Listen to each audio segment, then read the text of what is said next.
Tiba-tiba dia hilang apa? Dia hilang.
Nampak nota tak?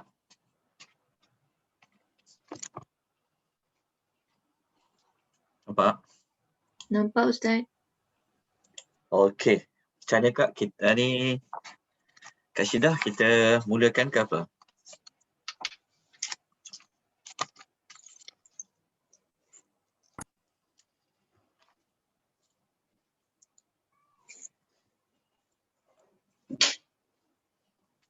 Okey. Kita mula ya. InsyaAllah semua dah bersedia. Ustaz, sekejap je. Oh, Ustaz. sekejap lagi. Okey Kak. Okey Kak. Facebook tak dapat link, tak masuk lagi kejap. Dia bagi masa sikit. Kejap je. Okey, boleh. Tak apa. Terima kasih Ustaz. Terima kasih banyak.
Bentar ya Ustaz, sebab line dia agak tak bagus pagi ni. Jadi macam tergantung. Sekejap Ustaz, Kak Syeda kena usahakan juga untuk dapatkan link Facebook ni sebab ramai yang tak dapat masuk ke Zoom ni. Jadi kita kesian kat dia orang, kita raknikan juga dan insya-Allah kita cuba Ustaz. Sebentar Ustaz. Apa ni Kak? Kita duduk atas laut ni tu yang line dia tak apa clear ni.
Alhamdulillah Ustaz.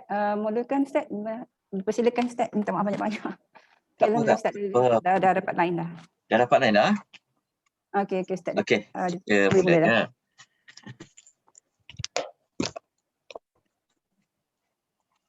Alhamdulillahirabbil alamin. Wassalatu wassalamu ala asyrafil anbiya'i wal mursalin wa ala alihi wa sahbihi ajma'in. Asyhadu an la ilaha illallah wahdahu la syarika lah. Wa asyhadu anna Muhammadan abduhu wa rasuluhu. Allahumma salli wa sallim ala nabiyyina Muhammad wa ala alihi wa sahbihi wa man tabi'ahum bi ihsanin ila yaumiddin, amma ba'd. Assalamualaikum warahmatullahi. Alhamdulillah, segala puji bagi Allah. Kita merafakkan puji-pujian kepada Allah Subhanahu wa taala, kerana Allah Subhanahu wa taala adalah Tuhan yang sebenar-benar kita harus, kita patut dan wajib kita memuji Allah dalam semua keadaan, kerana Allah Subhanahu wa taala telah melimpahkan rahmat-Nya yang banyak, melimpahkan rahmat-Nya kepada kita, sehingga kan kita pada pagi ini dapat sekali lagi kita belajar, dapat sekali lagi kita membaca Al-Quran, dapat lagi kita semua memahami ayat-ayat Al-Quranul Karim, ya, satu nikmat yang sangat besar yang Allah berikan kepada kita, kerana kita telah belajar dalam surah Ar-Rahman pada ayat yang kedua pada pengisian yang lalu, antara banyak nikmat yang Allah kurniakan kepada manusia, Allah menyebutkan perkara yang pertama adalah allamahul, Allah kata apa? Allah mengajarkan kepada kita allamal Al-Quran. Allah mengajarkan kepada kita allamal Quran. Telah diajarkan Al-Quran. Jadi kita semua sebenarnya sekarang ini kita sedang nak kita nak merasai nikmat itu. Kita sedang mencari, kita sedang berusaha sedaya mungkin untuk kita benar-benar dapat memanfaatkan nikmat diturunkan Al-Quran kepada Nabi SAW. Jadi moga-moga nikmat ini kita ambillah sebaik yang mungkin, gunalah sebaik yang mungkin, kerana Al-Quran merupakan salah satu syafaat yang akan diberikan oleh Allah apabila kita berada di alam kubur, kita berada di alam akhirat. Moga-moga kehidupan kita semakin terang, semakin cerah, semakin nampak jalan menuju ke siratal mustaqim dengan kita memahami ayat-ayat Al-Quran Al-Karim. Dan moga-moga setiap minggu kita belajar surah Ar-Rahman dapat mengubah diri kita daripada orang yang kurang bersyukur kepada manusia yang bersyukur kepada Allah. Moga-moga kita semua semakin giat untuk melakukan amal soleh, semakin menjaga untuk melakukan segala apa yang Allah suruh. Kita juga sedaya yang mungkin untuk meninggalkan segala apa yang Allah larang, kerana tanda bersyukur kepada Allah adalah dengan melakukan apa yang Allah wajibkan. Tanda orang yang bersyukur kepada Allah adalah dia meninggalkan apa yang Allah larang.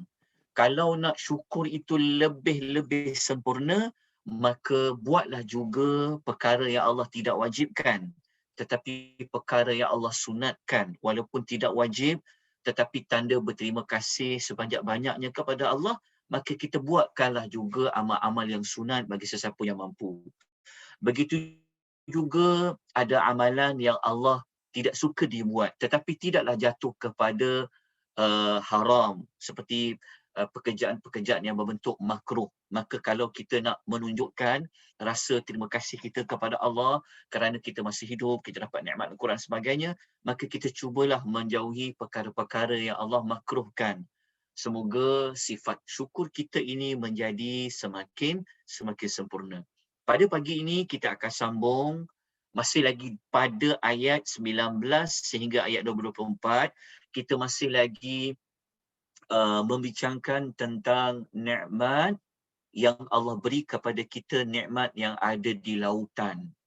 Kita sedia maklum tuan-tuan dan puan-puan, kita belajar ilmu sains, kita belajar ilmu geografi, kita belajar ilmu yang kita biasa dengar bahawa alam ini, bumi ini, kita sedia maklum bahawa kebanyakannya itu dipenuhi oleh laut kan. Kita belajar dalam sains 70% bumi ini dia adalah lautan dan 30% saja hanyalah daratan. Kita kena faham benda tu supaya kita lebih ada penghayatan untuk menghayati ayat-ayat cerita tentang laut ini. Jadi dalam surah Ar-Rahman ini Allah membawa kita semua untuk melihat laut yang luas, yang mana laut yang luas, yang terbentang, yang 70% yang ada di muka bumi ini, Allah menyebutkan di antara nikmat yang ada pada laut itu ada 3. Dalam surah Rahman Allah sebut 3. Okey, kalau kita tengok dalam nota ringkasan ataupun kalau dalam nota utama, kita kena rujuk. Tuan-tuan boleh rujuk pada muka surat nombor pada muka surat nombor 19. Jadi dalam nota, kalau kita tengok nota yang utama tu, yang ada ayat Quran, surah Rahman, ada terjemahan, lepas tu ada tafsiran ayat, boleh rujuk. Kita akan rujuk muka surat nombor 19, kita akan rujuk pada muka surat nombor 20, sehinggalah kepada muka surat nombor 22. Muka surat 19 sampai 22 adalah nota yang ada ayat Quran, yang ada terjemahan, yang ada tafsiran ayat untuk kita mendapatkan maklumat tentang 3 nikmat yang ada di lautan. Jadi kalau kita hafaz surah Rahman, kita akan ingat apabila baca surah Rahman, mesti ada cerita pasal laut. Kenapa dengan laut itu? Di laut itu ada 3 perkara, ada 3 nikmat yang besar yang telah lama dah Allah terangkan kepada kita. So selepas ini apabila kita tengok laut, kan kita teringat 3 nikmat ini. Okey, nikmat pada ayat 19, ayat nombor 20, ayat nombor 22, ayat nombor 24. Apakah nikmat itu? Nikmat yang pertama telah kita belajar pada minggu lepas, iaitu nikmat Allah Subhanahu Wa Taala memastikan laut-laut yang masin dan dapat dirasai dengan pahit itu, Allah Ta'ala tidak benarkan laut itu sama sekali air lautan itu mencampuri air tawar yang ada di muka bumi ini. Jadi Allah telah letakkan barzakh di tengah-tengahnya. Jadi satu nikmat kepada kita tuan-tuan dan puan-puan ya, satu nikmat yang besar, air tawar yang kita rasai pada hari ini, kita buka paip, kita tengok dapat air tawar yang kita buat minum sebagainya. So air-air itu sebenarnya air yang Allah Taala tidak campurkan sama sekali dengan air laut. Jadi itu pada ayat 19 hingga ayat nombor 20. Jadi pada pagi ini kita akan sambung lagi 2 nikmat. 2 nikmat ni pada ayat 22 dan juga pada ayat nombor 24 lah. Maksudnya bermula ayat nombor 22, 23, 24 termasuk ayat nombor 20, termasuklah kepada ayat nombor 25. Okey, nikmat yang kita maksudkan ini, nombor 2, Allah nak cerita pada kita adalah nikmat apa tahu? Nikmat manusia ni disuka pada kecantikan, pada keindahan. Nikmat tu. Iaitu nikmat apa? Nikmat Allah jadikan di dalam laut itu, yang airnya rasa masin itu, adanya mutiara dan ada juga permata. Al-lu'lu' wal marjan. Lu'lu', mutiara, marjan adalah permata. Nanti kita akan ulas sedikit maklumat mutiara dengan permata. Dan lepas tu, Allah Ta'ala suruh kita kenang balik, imbau, tengok, perhatikan tentang nikmat-nikmat kapal-kapal yang besar yang berlayar di atas lautan itu membawa muatan yang berat dan sebagainya. Dia punya besar tu nampak seperti gunung. Dari jauh lagi kita nampak. Apa tu besarnya? Rupa-rupanya kapal yang besar yang berlayar di atas lautan. Okey. Sebelum kita pergi kepada perincian, cuba tuan-tuan perhatikan nikmat nombor 2 dan 3 tu dia ada perbezaan. Perbezaan ni apa? Kalau tengok pada nikmat nombor 2 tu, dalam nota saya bagi sebelum ni, dia tak ada yang hijau tu.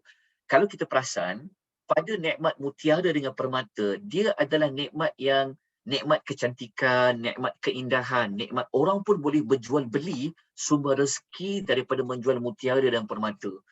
Kalau orang Sabah ni, kalau dia baca ayat ni, Masya Allah. Kan? Okey.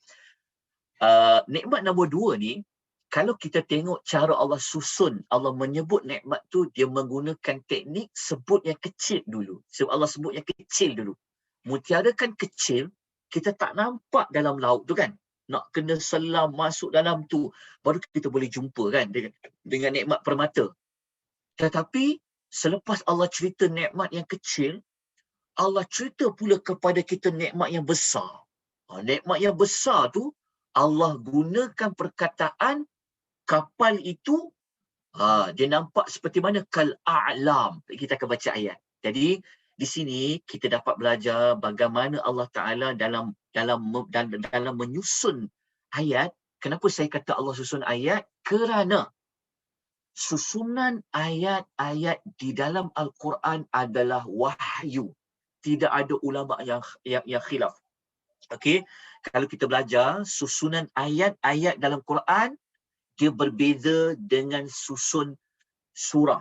Para ulama bincang tu, kalau belajar Quran, para ulama bincang. Siapa yang susun ayat Quran ni? Siapa yang susun surah-surah dalam Quran? Siapa yang beri nama-nama surah-surah ni? Itu para ulama bincang.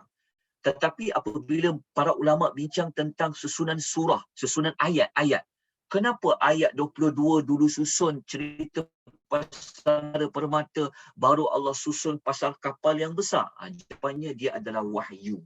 Allah yang menyusunnya.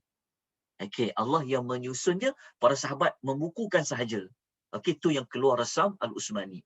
Tapi apabila Allah menyusun ayat, pasti susunan itu ada dia punya hikmahnya. Ada misi Allah nak sampaikan. Sekejap lagi kita akan tengok sudut yang lain. Kenapa Allah sebut mutiara, kenapa Allah sebut kapal. Kan? Tapi kita boleh tengok cara Allah susun tu, mula-mula Allah sebut benda yang kecil dulu, kemudian Allah sebut benda yang besar dulu. Kan? Maksudnya Allah menggunakan pelbagai pendekatan di dalam dia didik kita nak jadi orang yang bersyukur ni pun. Allah sebut benda yang kecil, lepas tu benda yang besar. Okey, jadi kita belajar dekat situ dari sudut kecantikan, kebijaksanaan Allah dalam menyusun ayat. Okey, kita pergi kepada mutiara dulu. Okey, lalu kita cerita pada minggu lepas. Okey, kita pergi kepada mutiara. Okey, tolong buka nota penuh ya. Ni nota ringkasan. Dalam PowerPoint, kita tengok pada muka surat nombor 20, ayat 22. Okey, saya tunjukkan nota yang muka surat nombor 22 tu. Saya tunjuk yang PDF. Okey, cuba tengok muka surat nombor 20. Muka surat nombor 20, kita nak bincang tentang ayat nombor 22. Okey, ayat nombor 22 dengan ayat nombor 23. Tapi kita bincang dulu 22. Okey, ayat tu berbunyi, A'udzubillahi minasyaitonirrajim. Yakhruju minhumal lu'lu'u wal marjan.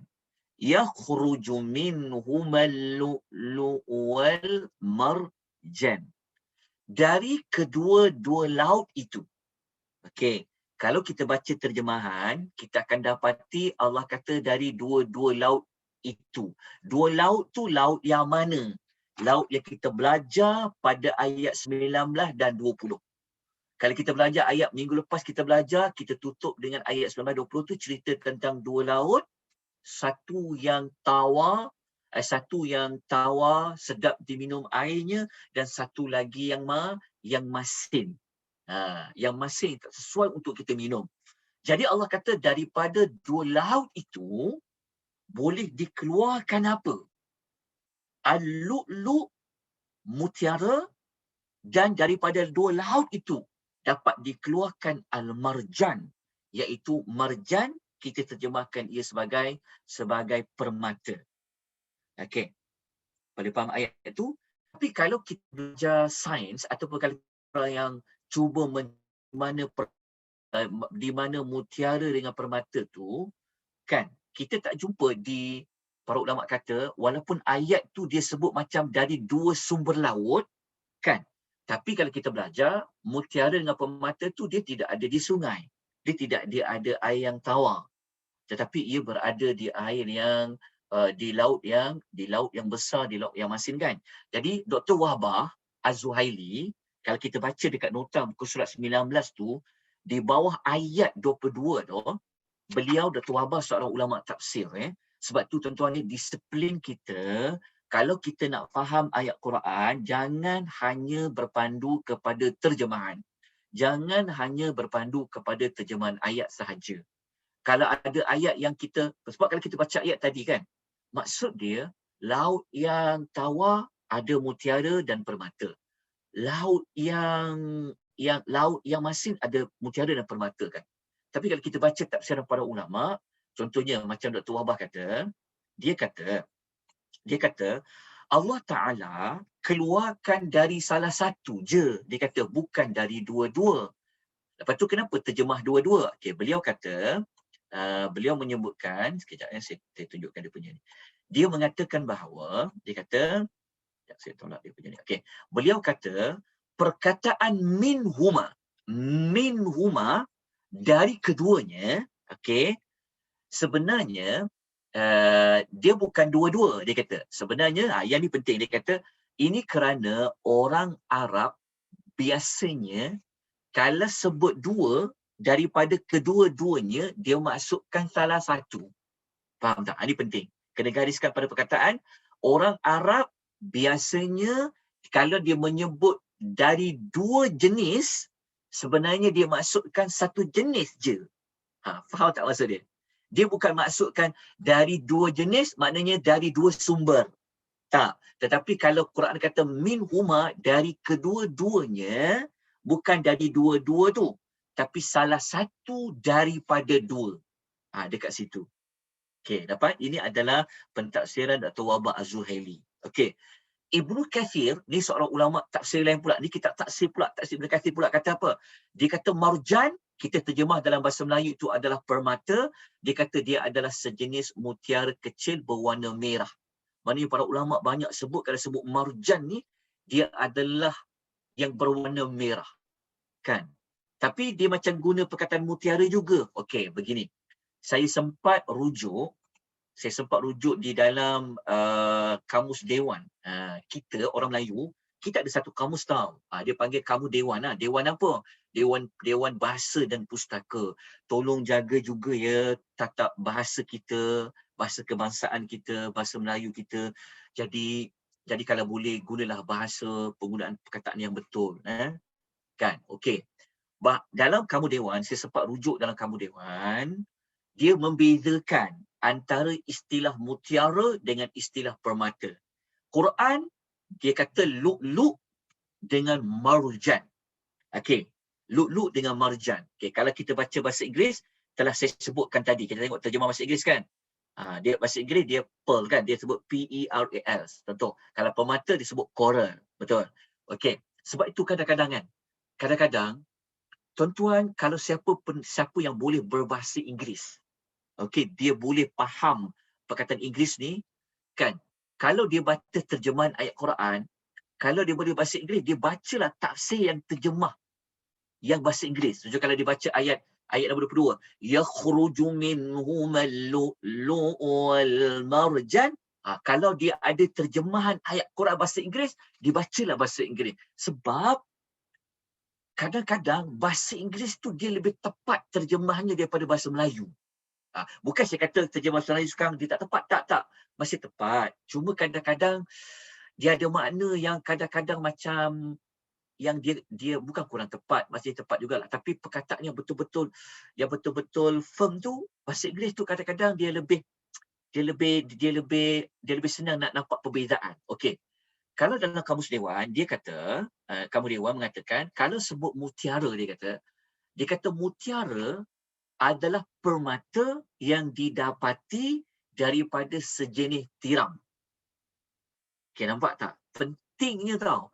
Pentingnya merujuk dalam kamus. Sebab tu kalau kita menulis, kalau kita menyampaikan, kita kena tengok kamu dewan tu kata apa. Okey. Lepas tu dalam kamu dewan pula, membezakan permata. Dia kata permata, dia kata adalah batu berharga seperti intan, belian dan nilam yang dijadikan perhiasan. Maknanya permata, dia masukkan sekali dengan intan, belian dan juga nilam. Kalau mutiara, dia kata permata tapi sumbernya daripada sejenis tiram. Wallahu ta'ala alam, mungkin kalau ada sini yang memang dia memang keluarga dia buka kedai emas ke, dia buka kedai mutiara permata, kalau saya salah maklumat ni, tolonglah perbetulkan. Sebab nak terangkan susah. Melainkan kita bukan orang yang saya tambah lagi lelaki kan. Nak jumpa mutiara pun susah kan, permata kan, biasa orang perempuan je. Tapi kita nak cerita tentang nikmat perhiasan. So sebab dalam Quran disebut dua tu, lu'lu' wal marjan. Okey. Kalau ikut Ibnu Katsir tadi, dia kata marjan ni dia berwarna merah, dia kata. Permata berwarna merah kan. Okey, kita tengok dalam gambar. Okey, saya sempat tengok dalam gambar. Okey, kita tengok ya. Kalau warna putih tu, dalam gambar kat skrin tu, warna putih tu dia itu adalah al-lu'lu'.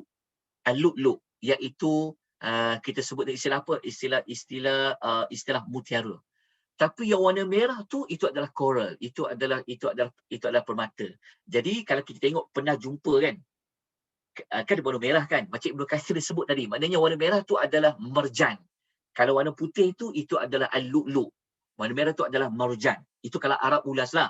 Lepas tu kalau tengok gambar tu kan macam ada mutiara putih, dia ada warna putih, lepas tu warna merah kan. Putih merah tu apa? Dia combine antara lu'lu' dengan marjan. Wallahu ta'ala alam, kalau saya tersalah tolong betulkan ya, tolong betulkan.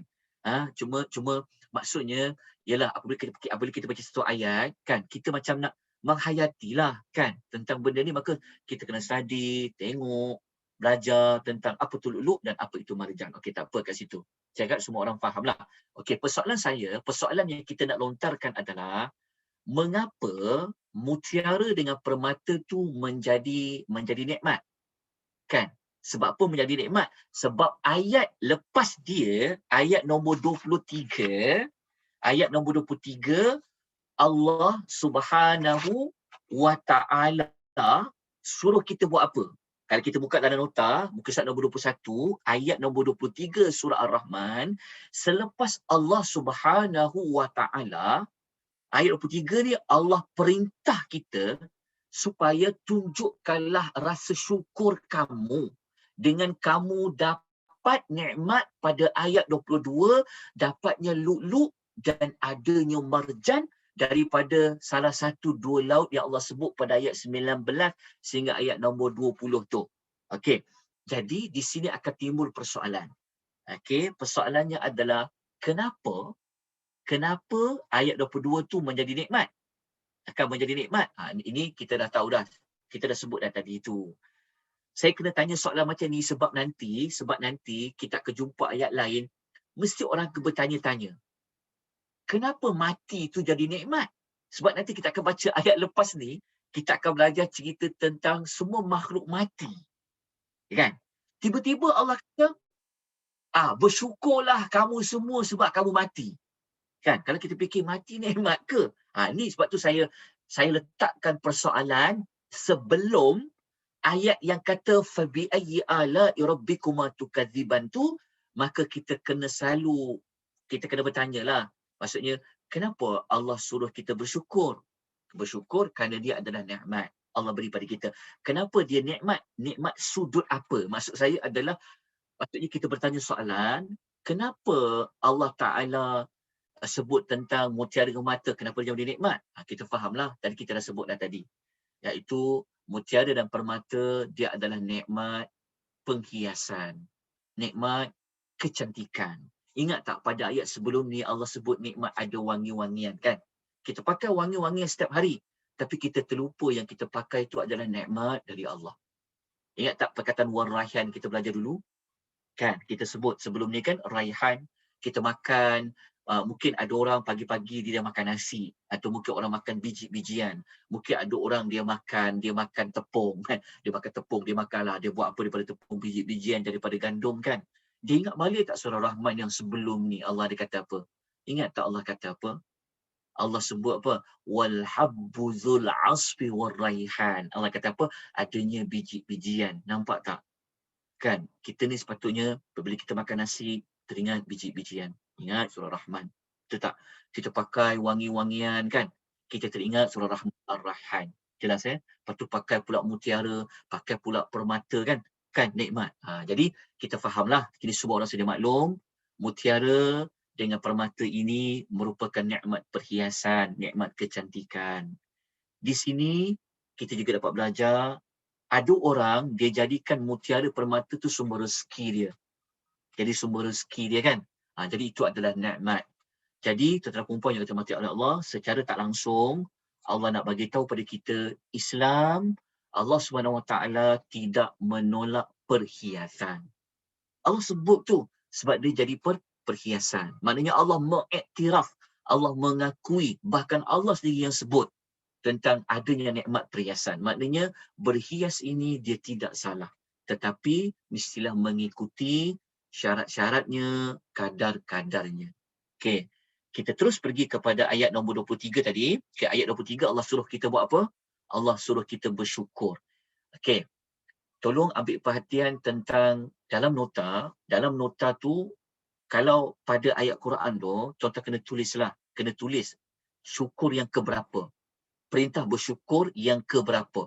Sebab apa? Sebab sekejap lagi sampai yang ke-8 saya akan sebutkan kenapa kena tulis kedua, perintah bersyukur ketiga, perintah bersyukur keempat. Sebab surah Rahman ni ada 31 pengulangan fabi ayyi ala rabbikum tukadziban ni. Dia ada ulang sampai 31. Nanti habis tamat surah Rahman saya akan buat satu tajuk lain yang kita akan kupas kenapa Quran ni dia suka ulang fabi ayat sampai 31. Okey, itu kita akan kupas nanti pada penghujung habisnya surah Rahman ni. Tapi tuan-tuan tolong catat. Pada ayat nombor 23 dalam surah Rahman adalah perintah bersyukur yang kelima. Yang kelima daripada 31. Kenapa kena letak number dia ke berapa tu? Sebab sekejap lagi saya akan tunjukkan bagaimana kenapa Allah menyusun fabi ayyi ala itu sampai 31. Jadi kita akan ulas sebab tu kena tahu yang keberapa. Dan mudah nak faham. Maksudnya mudah nak hafal lah. Kalau nak hafal tu nanti saya akan sebutkan. Dia ada macam ni, dia ada cerita Allah sebut fabi ayala tu keberapa. Tapi pada sampai ayat 23 Allah perintah kita mensyukuri, berterima kasih kepada Allah atas adanya nikmat. Benda tu kecil je, duduk dalam laut yang dalam tu. Rupa-rupanya dalam laut kita tengok laut macam tak ada apa-apa kan, tetapi di dalam laut itu adanya nikmat kecantikan, nikmat perhiasan, adanya lu'lu' wal marjan. Okey, nampak? Okey. Dan satu lagi saya ingatkan pada tuan-tuan perempuan, ingat tak pada minggu sebelum ni saya kata, okey, pada ayat setiap kali pada ayat fabi ayyi ala rabbikuma tukadziban boleh rujuk, boleh tengok sudut kekuasaan. Okey, contoh macam ni. Ingat tak nota lepas saya ada bagi ni? Cuba tengok kat depan ni. Okey, cuba tengok. Kan perkataan alai. Kan kita jumpa fabi ayyi ala ni dia boleh dilihat dari dua makna, dua sudut. Sama ada dari sudut kekuasaan Allah ataupun dari sudut nikmat Allah. Maksudnya adalah apabila kita baca ayat 22 tadi pasal mutiara dengan marjan tadi, kita boleh tengok dari sudut kekuasaan Allah yang letakkan mutiara dengan permata tu di dalam laut, ataupun kita boleh melihat dari sudut kenikmatan Tuan faham tak? Sebab apa saya sebut dua-dua ni juga? Kerana nanti kita akan jumpa ada dua nama Allah, dua sifat Allah yang dah ada kaitan dengan nikmat, dia ada kaitan dengan kekuasaan.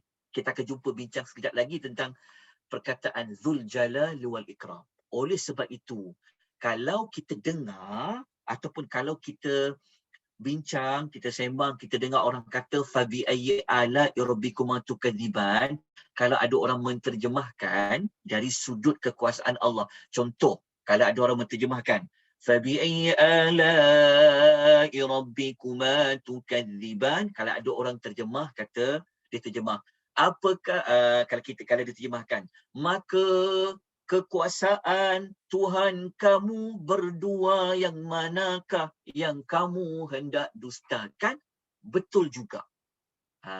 Kalau kita nak terjemahkan, maka nikmat Tuhan kamu berdua yang manakah yang kamu hendak dustakan? Pun betul juga. Okey, kita jelas kat sini. Maksudnya, Allah tu boleh dilihat sudut kekuasaan Allah yang meletakkan mutiara dengan permata tadi di dalam laut, dan boleh juga dilihat dari sudut kenikmatan yang Allah beri pada permata mutiara dan permata tadi. Okey, sekejap lagi kita akan tengok dia punya hikmah yang lain. Okey. Lepas tu dah tulis dah. Ayat 23 tu perintah bersyukur apa? Yang kelima. Okey, kita pergi kepada ayat yang berikutnya. Muka nota, muka surat 21. Saya tunjukkan nota, muka surat nombor 21. Okey, kita nak pergi ayat ni. Okey, kita nak pergi ayat yang berikutnya.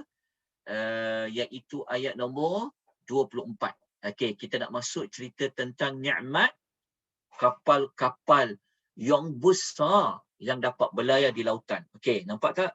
Di skrin ataupun kalau siapa ada nota dia tengok muka surat nombor 21, kita nak pergi kepada ayat nombor 24. Okey, ayat 24, kalau kita baca ayat dia, a'udzubillahi minasyaitonir rajim. Walahul jawaril munsya'atu fil bahri kal a'lam. Kan, jumpa ayat tu kan? Okey, walahul jawaril munsya'atu fil bahri kal a'lam. Kalau kita terjemahkan ayat tadi 24 ni, Allah kata dan. Kenapa Allah sebut dan? Kerana Allah nak sebut lagi, Allah nak sambung lagi nikmat yang Allah ada sebut sebelum ni. Sebab tu dan merupakan kata penghubung yang Allah gunakan pada huruf waw. Dan walahu. Okey, tolong bulatkan ataupun tolong gariskan pada perkataan lahu. Lahu, walahu. Kita nak bincang lahu ni dulu. Lahu, walahu. Lahu ni kalau kita baca kat situ, dan dialah. Sebenarnya kita kena ubah sikit, lebih, kalau nak lebih merasai ayat ni, sebenarnya kita kena terjemah dan baginya lah. Dan baginya lah. Kita kena letak perkataan bagi. Kita kena letak perkataan kepunyaan. Lahu tu baginya. Kalau kita terjemah sepatutnya, dan baginya kapal-kapal yang berlayar bagaikan gunung ganang. Patutnya kita kata, dan baginya lah. Baginya yang menguasai kapal-kapal yang berlayar di lautan bagaikan gunung ganang. Perkataan lahu tu penting. Kerana perkataan lahu ni, dia perkataan yang menunjukkan kepemilikan. Lahu ni baginya. Macam kita bacalah, macam kita baca zikir kan. Lahu ma fis sama, baca ayat kursi kan. Lahu ma, baginya, baginya. Lahu ni adalah baginya. Okey, baginya. Okey, penting sangat perkataan baginya pada ayat kapal yang berlayar ni. Sebab kalau kita tak tinggal perkataan baginya tu, dia penting sangat perkataan Quran. Sebab setiap kalimah ni dia memberikan impak dalam memahami makna dia. Okey, kalau kita terjemahkan ikut perkata, Allah kata, dan baginya al-jawar. Al-jawar ni adalah kapal. Al-musya'at tu berlayar. Fi, di. Al-bahari, laut. Kal-a'lam, adalah seperti gunung ganang yang besar. Okey, dah bulatkan perkataan walahu. Okey, persoalannya adalah, okey, ayat 24 ni tidak cerita pasal kapal yang berlayar di lautan, tapi kapal tu dia punya besar dia, Allah umpamakan seperti gunung ganang. Sebab gunung kan kita nampak dari jauh dah nampak gunung tu. Lepas tu kadang-kadang kita tengok daripada darat, tengok, oi, apa dia kat laut tu? Rupanya kapal yang besar macam kita nampak laut, seperti kita nampak gunung ganang. Okey, sebab tu kalau kita baca dekat tafsiran ayat, nota muka surat nombor 21 tu, Allah kata kal a'lam, Ibnu Katsir kata kal a'lam tu yakni bagaikan gunung ganang dalam bab besarnya kapal tu. Kenapa kapal tu besar? Kerana dia mengangkut barang-barang. Okey, kita faham kat situ. Okey. Kita kembali kepada perkataan walahu dan baginya. Kan? Baginya adalah perkataan kalimah yang menunjukkan kepemilikan. Kan? Kalau kita berhenti sekejap pada ayat ni, kita renung, kita tanya, kan? Kenapa Allah Ta'ala dia sebut kapal tu dia punya? Sebab baginya. Kalau disebut kan? Kalau disebut baginya kapal yang besar yang berlayar kat laut. Macam itu kan. Kenapa Allah kata kapal tu dia punya? Kenapa baginya?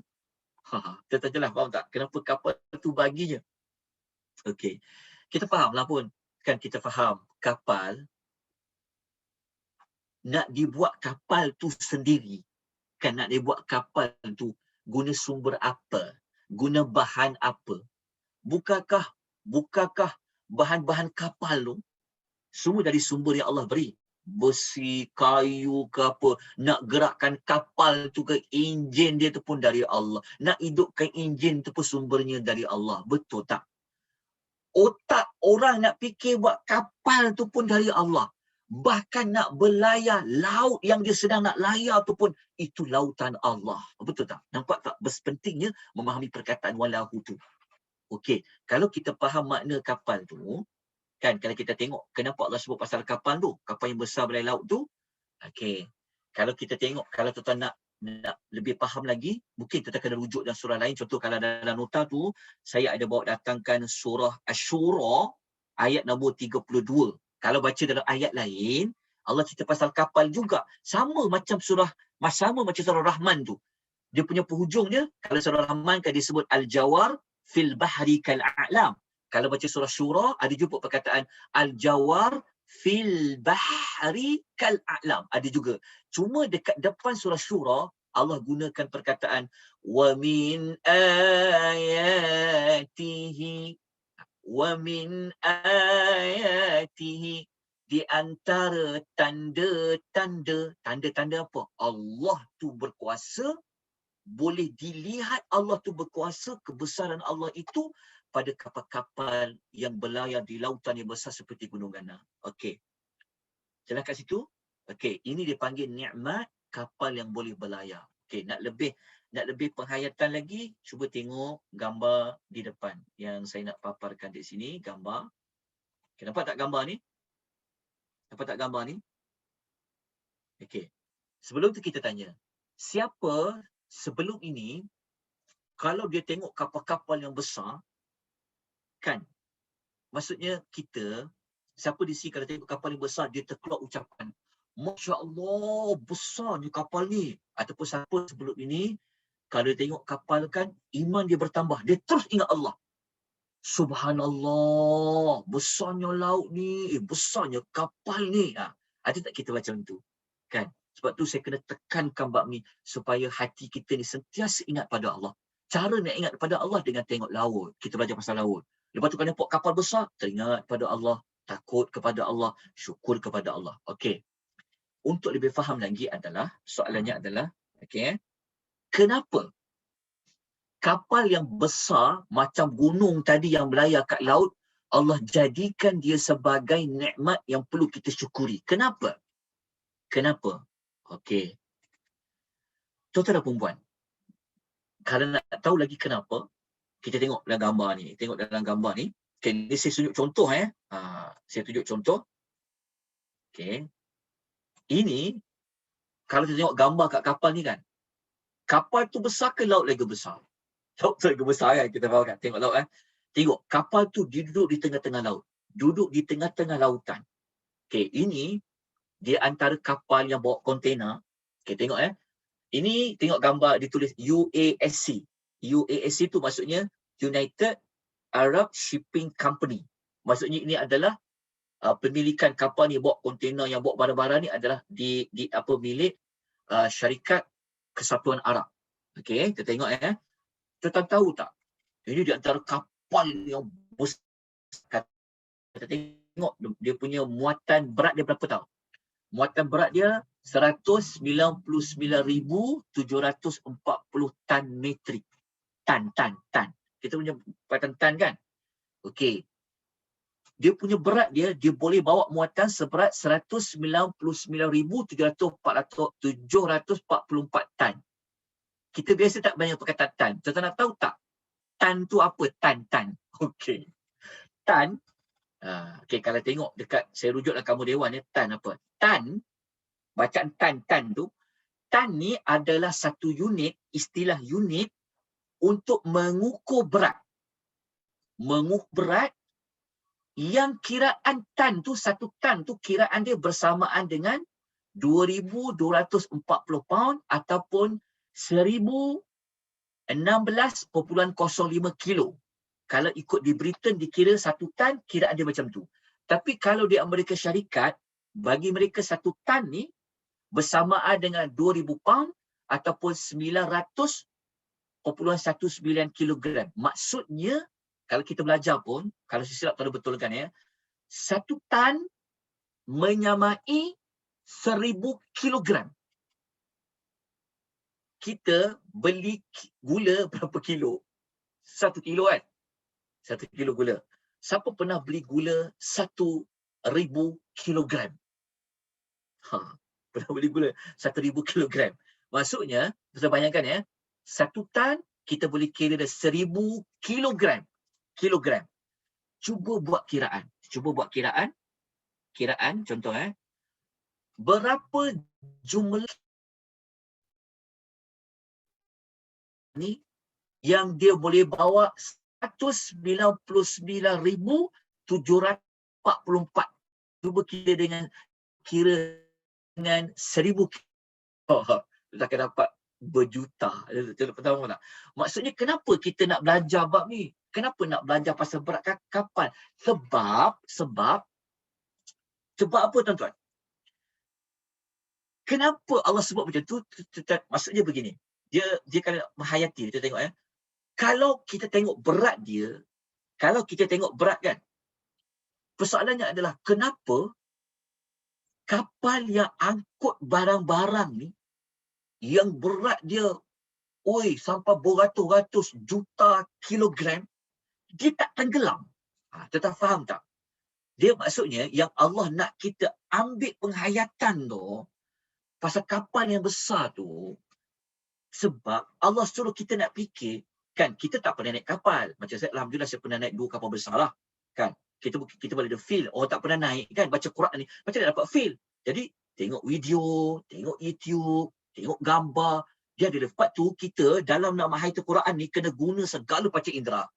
Mata kena guna, telinga kena guna, hati semua kena guna. Jadi, nak lebih pasal kapal, kita belajar pasal kapal. Okey, tengok pasal kapal. Maksud saya adalah, tuan-tuan pernah tak orang tanya, mengapa kapal yang berat ni, kan, dia punya berat sampai ratus-ratus juta kilogram, dia tak tenggelam. Pernah tak dengar kapal besar tenggelam? Orang mungkin ingat paling senang, orang ingat kapal Titanic besar kan, pernah tenggelam kan? Kenapa kapal ni dia tidak tenggelam? Kenapa kapal ni dia tak tenggelam? Berat tau. Okey. Untuk lebih lagi menghayati ayat ni, tuan-tuan dia akan timbul persoalan sebab lepas kita baca ayat tu nanti, Allah ada sebut, Allah suruh kita bersyukur. Kan? Allah suruh kita perintah bersyukur yang kedam kan? Fabi ayyi ala'i rabbikum tukadziban. Okey. Maksud saya adalah, dekat mana nikmat ni pada kapal? Satu, kita fahamlah. Kita ni, kalaulah, maksudnya, kan, kenapa dia tak tenggelam? Jawapannya kenapa Allah tak tenggelam kan? Kerana, kita tahulah, kerana laut laut ini dia adalah makhluk Allah yang telah Allah tundukkan laut ni, Allah jinakkan laut ni, Allah yang aturkan laut ni supaya engkau, wahai laut, kalau kapal yang berat macam mana pun dia berjalan di atas engkau jangan tenggelamkan mereka. Saya nak tanya tuan-tuan perempuan, boleh tak laut itu ditenggelamkan kapal yang berat? Jawapannya boleh. Tetapi laut ini, dia di bawah yang jaga dia, yang kawal laut ni kan, adalah Allah. Sebab itu, kita jumpa banyak ayat dalam surah Rahman tu, jumpa tak perkataan Rabbukuma. Kan perkataan Rabbu. Fabi'ai ala'i Rabbikuma tu Rabbu. Masih ingat lagi tak yang kita pernah sebut sebelum ni? Tolong. Kalau jumpa perkataan Rabbu, jangan terjemahkan Tuhan saja. Nampak tak perkataan Rabbukuma? Rabbukuma ni, okey, bukan Rabbukuma ni, ayat ni. Rabbu. Nampak tak ayat? Rabbukuma. Okey. Pada perkataan Rabbukuma, dia ada dua kalimah. Pertama Rabbu, yang kedua Kuma. Rabbu plus Kuma. Rabbu campur Kuma jadi Rabbukuma. Okey, jadi Rabbukuma. Okey. Rabbu, apa tu Rabbu? Rabbu, dia adalah salah satu nama Allah. Dalam Al-Fatihah ada nama ni. Alhamdulillahi Rabbil Rabb tu, perkataan Rabb tu ada pada ayat Rabbikuma tu. Okey, Rabbu ni makna dia lebih tepat. Dia lebih kepada merujuk kepada Allah yang mengaturkan, Allah yang mentadbir, Allah yang mengurus. Jadi bab kapal yang besar tadi, kau besar macam mana sekalipun, kapal itu sebenarnya Allah yang urus dia. Laut yang besar tadi tu pun Allah yang urus dia. Jadi kita tak payahlah risau. Sebab yang menjaga kapal ini sebenarnya memanglah kapten kapal. Dia dalam kapal ni orang yang paling kita kena hormat, kita kena jaga adalah kapten kapal. Kan? Betul tak? Tetapi jangan lupa, wahai kapten kapal, wahai anak-anak buah, pandai macam mana sekalipun kamu berada di atas lautan yang besar, tapi Allah beritahu pada kita, kan, janganlah bimbang. Laut itu berada di bawah kawalan Allah, berada di bawah di bawah urusan Allah SWT. Dan kalau tuan nak faham lagi, tuan-tuan baca surah Yasin kan? Betul tak? Jumpa tak ayat pasal kapal? Pernah ada jumpa tak ayat pasal kapal? Okey, kalau nak ingat balik semula, nanti kalau baca surah Yasin, tuan-tuan cari ayat nombor 42 dengan ayat nombor 43 sampai ayat nombor 44, ayat 41, ambil ayat nombor 41, 42, 43 sampai 44 dan surah Yasin catat untuk, sebab bila kita baca bab kapal ni, kita baca surah Yasin pun ada sebenarnya. Ada pasal kapal yang besar ni dia jadi satu nikmat. Okey, kita tengok surah Yasin, surah nombor 36, juzuk yang ke-23, ayat nombor 31 sampai ayat nombor 44, muka surat 443. Surat 443 dalam Quran, surah yang ke-23, surah nombor 36, surah Yasin, ayat 1 sampai 44. Siapa baca surah Yasin, ayat nombor 41, 44, kan, dia akan jumpa ayat tu Allah cerita tentang macam mana ada satu bahtera besar yang bawa orang di dalamnya binatang-binatang. Itu kisah Nabi Nuh. Ingat tak? Kisah Nabi Nuh kan? Kita baca kisah Nabi Nuh kan? Kan Nabi Nuh dia ni atas satu bahtera yang besar kan? Lalu dia punya laut tu sampai tinggi gunung kan? Siapa yang jalankan kapal tu? Sedangkan Nabi Nuh dia tak pernah belajar bab perkapalan. Dia tak pernah belajar macam mana jadi kapten kapal. Siapa yang jalankan tu? Yang jalan tu adalah Allah. Jadi kalau kita baca surah Yasin, ada satu ayat tu, ayat tu kalau kita faham, ayat tu dia, siapa orang yang berada di atas laut tu, ya Allah, dia akan rasa ayat ni. Siapa pernah berlayar atas laut yang besar, dia akan rasa ayat ni. Ayat tu, kalau kita baca pada ayat nombor 41, nombor 42 lah, surah Yasin kalau kita baca ayat nombor 43 atau 43, Allah kata apa? Allah kata apa? Allah kata, wa inna sya' nuqriquhum fala sarikha lahum wala hum yunqadhun. Allah kata apa? Allah kata, jika kami nak buatlah, kata Allah, kami boleh tenggelamkan engkau, kata Allah. Allah kata apa dalam surah Yasin? Ya, tengok cara beza sangat. Kita faham surah Yasin ni, dia dapat maklumat lain.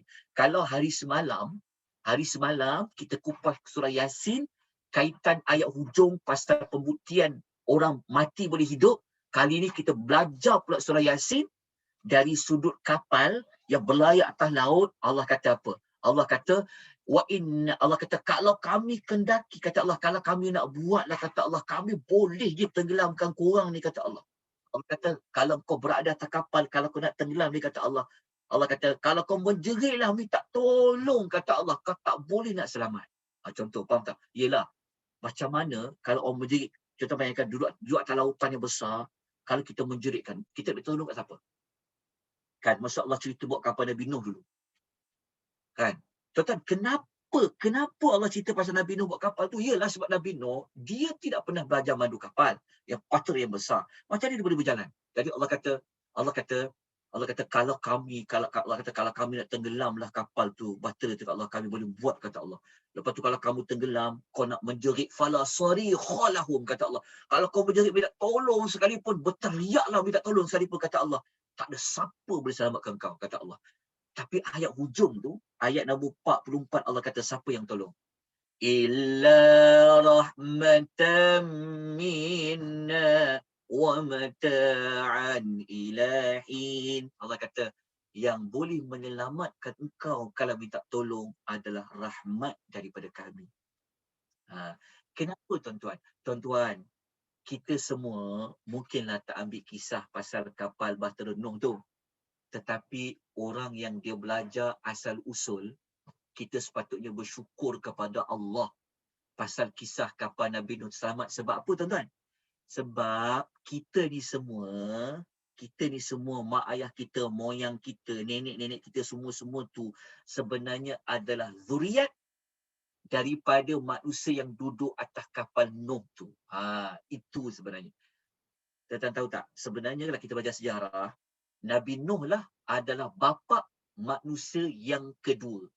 Sebab apa? Sebab daripada Nuh itulah yang manusia duduk atas kapal yang ada pasangan-pasangan tu. Daripada mereka inilah keluarnya zuriat manusia yang ada kat muka bumi ni. Sebab tu cerita kapal Nabi Nuh, kan, bukan tengok pada kapal dia besar saja. Tapi Nabi Nuh ni dengan kita, dia adalah bapa kita yang kedua selepas Adam. Sebab siapa tak naik atas kapal Nuh tu, habis. Termasuk anak dia, termasuk isteri dia. Rupa-rupanya kita ni semua adalah hasil rahmat Allah tau. Rahmat Allah yang ada pada ayat nombor 44 surah Yasin. Jadi sepatutnya kalau baca surah Yasin, baca sampai ayat kapal Nuh tu, kita kata, ya Allah, syukurlah ya Allah, keselamatkan kapal Nabi Nuh tu, ya Allah, yang berlayar, ya Allah. Kalau kau nak tenggelamkan Nuh dengan orang-orang atas kapalnya, tentulah kami tak ada, ya Allah. Itulah cara tu nak kita nak tadabbur Quran. Kita nak menghayati Al-Quran, tapi kita kena fahamlah. Okey, tuan-tuan ya.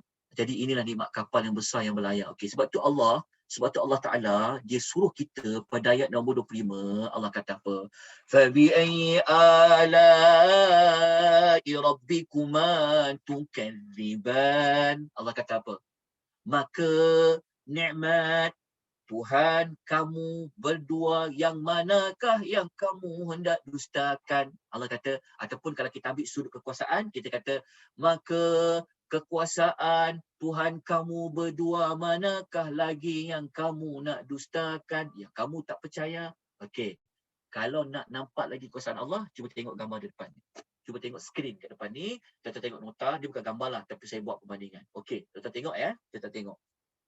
Berbeza cara sudut kita pandang ayat Quran. Okey, macam ni. Waktu kita belajar mutiara tadi kan, mutiara itu kecil kan, betul tak? Berbanding dengan kapal kan. Pernah tak kita bertanya, kita berfikir, kita menghayati, kenapa mutiara yang kecil, permata yang kecil, lu'lu' dan marjan tadi dia tak timbul? Betul tak kan? Dan kalau kita tengok kan, kenapa pula kapal yang berat tadi, kan, kalau kita tengok contoh kapal tadi tu kan, kenapa dia tak tenggelam? Betul tak? kita baca ayat ni mungkin nampak biasa saja, tetapi kalau kita baca ayat ni kita rasa kita akan dapati, ya Allah, memang Allah lah Tuhan aku satu-satunya. Memang Allah lah segala-galanya, Allah lah. Faham tak maksud dia? Kan? Kalau kita tengok dari sudut kekuasaan Allah, kenapa kapal besar tu dia tak boleh tenggelam Kan? Lepas tu kenapa mutiara yang kecil itu dia sampai tak boleh timbul? Kenapa dia tenggelam? Betul tak? Kan? Betul tak? Kalau kita, maksudnya kalau kita fikir mahayati kan, kita fikir, maksud dia, siapa yang menjalankan, siapa yang memastikan mutiara itu tidak timbul, dia duduk di dalam lautan, dan tempatnya di situ. Dan siapakah yang pastikan kapal yang berat seperti gunung Kal-A'lam tadi, dia tidak tenggelam?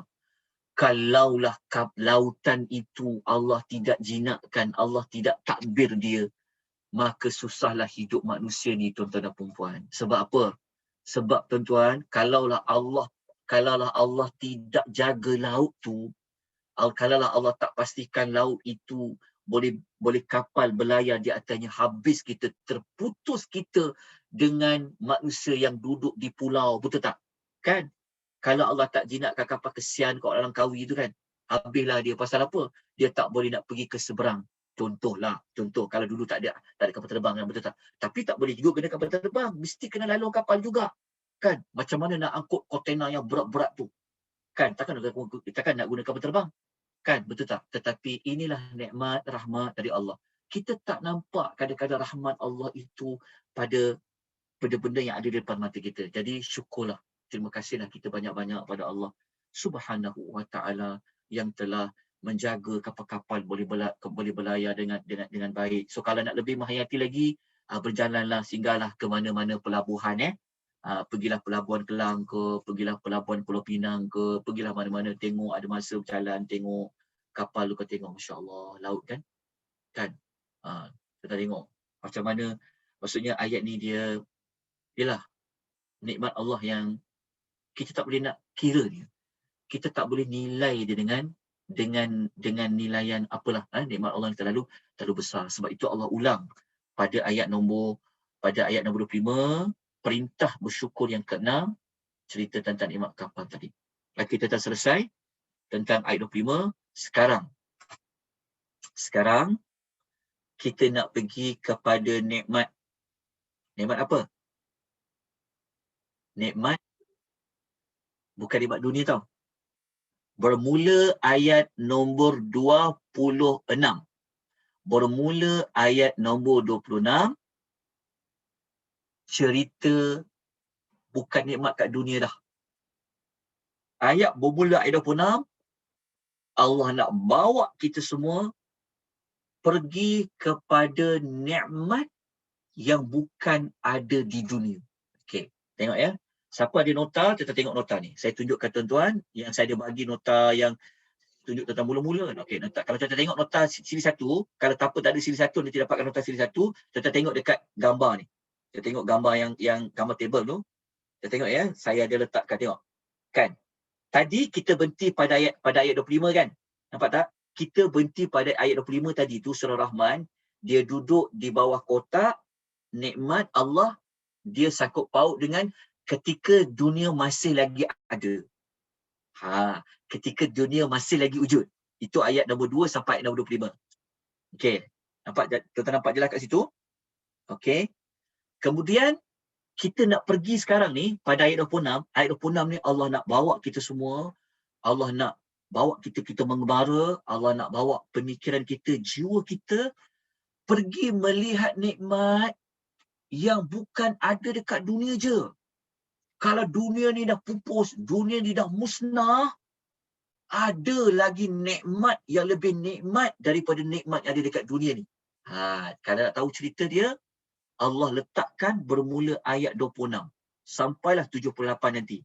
Tapi kita pergi dulu ayat antara 26 hingga ke ayat nombor 30. Okey, sebab kita nak mula ayat 26 kan? Okey, ayat 26 ni adalah ayat yang masuk kepada fasa, masuk kepada alam lain. Kita nak pergi kepada alam lain dah sekarang ni. Alam apa? Alam ketika mana Allah nak binasakan dunia ni. Tu. Allah nak binasakan dunia ni. Jadi kita nak masuk kepada ayat cerita tentang dunia ini Allah nak binasakan dia. Lepas tu baru kita pergi satu alam yang lain pula, iaitu alam berada di akhirat. Itu kita akan masuk nanti. Tapi kita sekarang duduk di bawah tajuk ketika dunia ini macam mana nanti Allah nak binasakan. Maksudnya bermula ayat 26 adalah ayat yang bukan lagi ayat itu nak cerita nikmat manusia masih hidup. Sekarang ni ayat 26 ni adalah nikmat lain. Nikmat yang Allah nak cerita tentang nikmat dunia ini dibinasakan oleh Allah. Macam mana nikmat ni dunia dibinasa jadi nikmat? Ini yang kita nak ulas bermula ayat nombor 26. Tuan tahu dulu dia punya susunan dia. Dia punya pecahan-pecahan cerita, bab dia. Okey, supaya nanti senang nak hafal Quran, senang nak faham cerita, kan? Nak faham cerita dia. Okey. Kita teruskan kepada ayat nombor berapa? Ayat nombor 26 dengan ayat nombor 27. Okey, sila buka nota muka surat nombor 22, ayat 26 ayat 27. Tapi kita tengok dulu di depan ni, di depan nota ringkasan ni. Okey. Ayat 26, ayat 26 yang kita akan baca nanti. Ayat 26 ni adalah ayat yang Allah nak cerita bahawa segala makhluk yang ada sebelum maksudnya nikmat-nikmat yang Allah bagi, nikmat apa? Nikmat matahari yang kita baca sebelum ni, nikmat bulan, nikmat pokok-pokok, nikmat tumbuh-tumbuhan melata, nikmat apa lagi? Nikmat lautan tadi, nikmat apa lagi? Semua nikmat Allah sebut sebelum ni semuanya akan binasa. Termasuklah manusia yang ada di dalamnya, termasuklah jin yang ada di dalamnya. Dipanggil kefanaan nikmat dan alam semesta. Kefanaan nikmat ni maksudnya nikmat yang Allah beri sampai 26 tadi tu. Nikmat mutiara dah kita dah tak dapat rasa dah. Nikmat semua, lautan ni semua dah berubah dah nanti. Okey. Jadi dia pergi kepada tajuk apa? Kefanaan nikmat dan alam semesta. Maksud dia nikmat yang dekat dunia tu Allah akan binasakan. Maksudnya kita masuk kepada ayat nak pergi alam lain sekarang ni. Okay, kita nak pergi kepada satu alam yang lain. Okay. Lepas tu ayat 27 adalah pada nikmat. Ayat 27 ni Allah nak cerita pada kita kan. Allah nak cerita pada kita yang pemberi nikmat ni dia kekal. Tetap faham tak macam ni? Siapa yang beri nikmat matahari, bagi nikmat bulan semua tu? Jawapannya Allah. Bayangkan kalau Allah tu binasa lah. Kan? So habislah nikmat akan datang. So dia jadi tak nikmat lah. Okey, tuan-tuan faham tak? Kenapa sebut? Jadi supaya tuan-tuan akan dapat jawapan, sebab nanti supaya tuan-tuan dapat jawapan, nanti kita akan tengok Allah ulang sekali lagi. Kenapa kamu tak nak bersyukur? Kita akan ulang tu kenapa? Sebab kita mesti sebab kalau kita cerita syukur, dia mesti dikaitkan dengan nikmat. Contoh kan? Jadi mesti nanti akan ada orang bertanya. Ataupun kita akan dapat jawapan. Kenapa dunia ni binasa, nikmat dunia tu hilang, dia jadi satu nikmat ya? Ni. Kita faham kat situ. Lepas tu dalam masa yang sama, tuan-tuan akan dapat jawapan tentang betapa luasnya sifat Ar-Rahman tu. Sebab kita belajar kan Ar-Rahman. Selama ini mungkin ada orang dia belajar Ar-Rahman tu hanya dekat dunia saja. Kan? Sebab kadang-kadang kita dengar juga ada yang baca, ada yang kata, apa beza Rahman dengan Rahim? Dia kata Rahman ni adalah sifat Allah yang dekat dunia Allah bagi pada semua orang.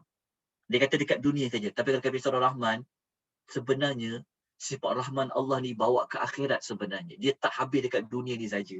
Jawapan dia kat mana? Surah Rahman lah.